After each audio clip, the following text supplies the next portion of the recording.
বর্তমানে আমি এখন রয়েছি বসিরহাটের HMD গার্লস হাই স্কুলের সামনে।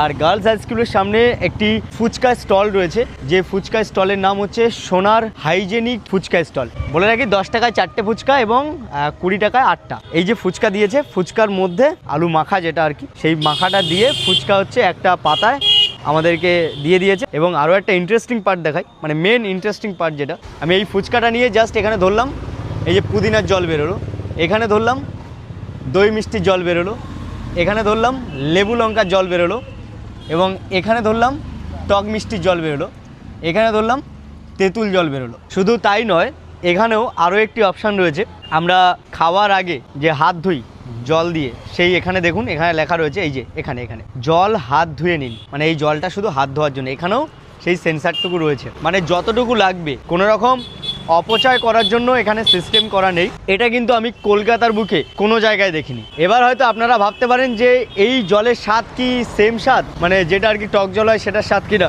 তো সেটাও আমি বলছি, এখানে কিন্তু সেম স্বাদ রয়েছে। এখানে কিন্তু কোনো রকম ইলেকট্রিক দিয়ে কোনো কিছু বানাচ্ছে তা নয়, নিজের হাতে করেই সব কিছু জল বানাচ্ছে, শুধুমাত্র সেন্সারের মাধ্যমে সেই জলটা আমরা নিচ্ছি, কোনো হাতের মাধ্যমে সেই জলটা আসছে না। এই যে নিলাম টক জল, এই যে খাচ্ছি, তেঁতুল জলের যে স্বাদ সেই স্বাদটাই পাচ্ছি।